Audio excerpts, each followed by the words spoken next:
So, if you're here, you're probably trying to work out should you or shouldn't you get a vasectomy?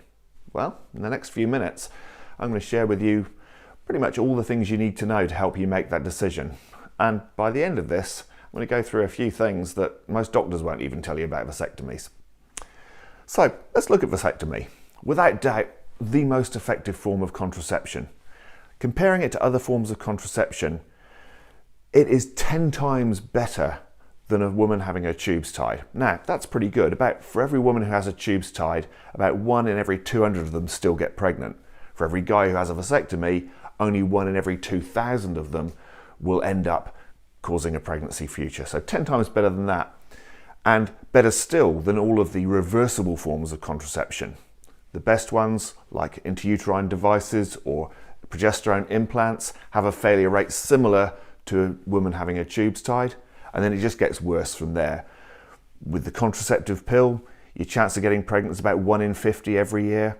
And let's go down to the bottom of the line there, using condoms, about 1 in 5 people using condoms every year get pregnant. So from a contraceptive point of view, and certainly from a guy's point of view in terms of what you can do, vasectomy is way better than anything else out there. But vasectomy should be considered a permanent procedure.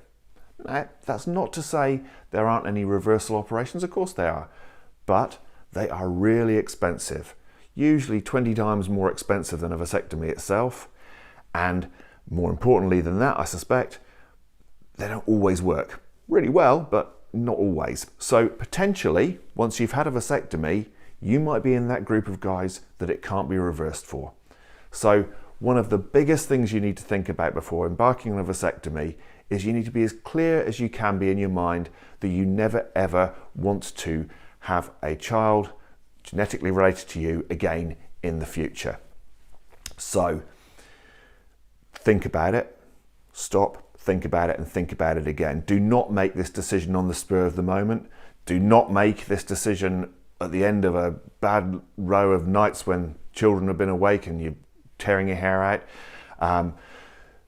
Do not make this decision on the basis of other things. And I've seen this over the years. People made a decision to have a vasectomy because underneath it all, really the relationship isn't very good and they're trying to do something to improve the relationship, or even worse, there's not much sex going on and this assumption is, oh, maybe if I had a vasectomy and there's no concerns about contraception, the sex life will get better. Invariably it won't. If there's not a lot of sex going on, you want to be talking about why that is, not just going to get a vasectomy and hoping.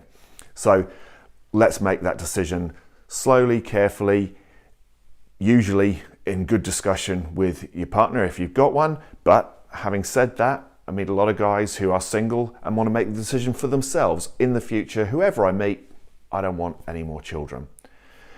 And I say the word anymore because what I've also noticed over recent years is that more and more guys are making a decision for a vasectomy when they don't have any children at all. And indeed, they're relatively young and they're making this decision early on that for them, they decide they never want to have children. Now, I don't think there's anything wrong with that at all. That's absolutely fine. But clearly, as for everyone, be sure you're making the decision and you're happy with it for the rest of your life. But obviously, if you've never had kids and if you're quite young and things might change in your life, you've got to be really, really careful with that decision.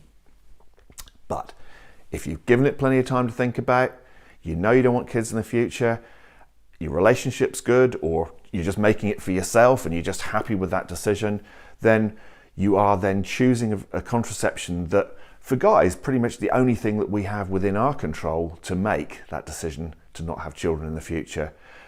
Go for it. Because if you do, and it's the right decision for you, you are embarking on a type of contraception that does not have any major issues in the future. In other words, having a vasectomy is not going to affect your sexual performance in any way. It doesn't affect your sex drive, won't stop you getting an erection. Ejaculation is going to feel the same, look the same. There's going to be the same amount of it. Everything feels the same. In fact, if you didn't know you'd had a vasectomy, no one else would know. So you get that. The other thing is it's a very, very straightforward procedure. Usually only takes a few minutes. You'll probably need about a week or so to get fully back to normal again, although during that week you're still fairly well functional anyway. So you are choosing something that's really good and safe to use and gives you that decision. But at the end of the day, you need to be sure that you don't want to have children again in the future. Now, there is one little insurance policy that I met a number of guys that have chosen to make, and that is, look, you can be as sure as you want that you don't want to have any children in the future, but we never know what the next year or the next few years is going to bring. And sometimes we're surprised by how life turns out. One thing you can do when you have a vasectomy is, before you have it done, you can actually freeze some of the sperm down. You can go off to a fertility clinic, freeze some sperm, put it on ice, keep it on ice, and it can stay on ice for many, many years. Now, it is an additional cost, and most fertility clinics charge you for the initial storage, and then they charge you a yearly storage fee.